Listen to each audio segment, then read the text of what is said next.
शिव जी को दो चीजें ऐसी चढ़ाई जाती है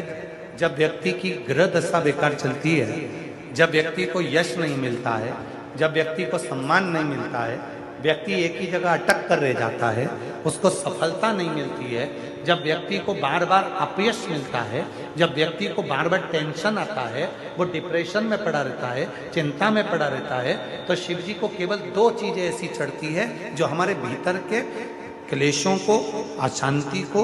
दुख को, तकलीफ को, कष्ट को हमारे भीतर से निकालता है। एक है धतूरा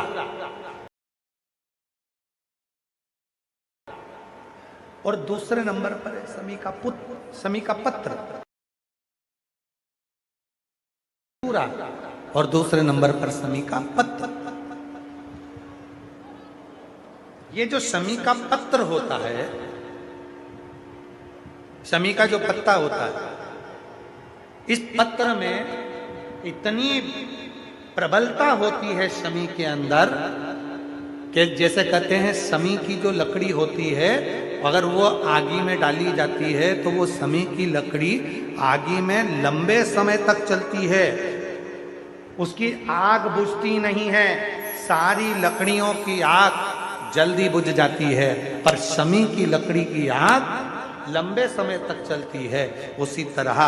एक शमी का पत्र जब हमारे भीतर बहुत क्लेश होता है, अशांति होती है, टेंशन होता है,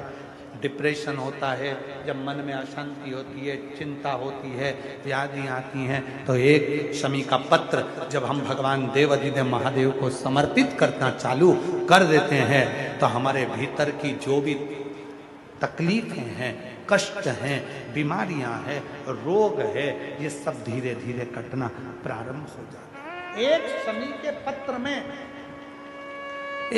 के पत्र में वो बल होता है, एक धतूरे में वो बल होता है, एक धतूरे में और शमी के पत्र में वो प्रबलता होता है।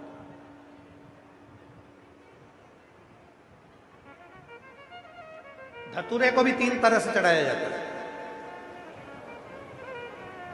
जब घर में बहुत क्लेश होता है, अशांति होती है, तो धतूरे को चढ़ाने के बाद शिव जी पे जल चढ़ाया जाता है।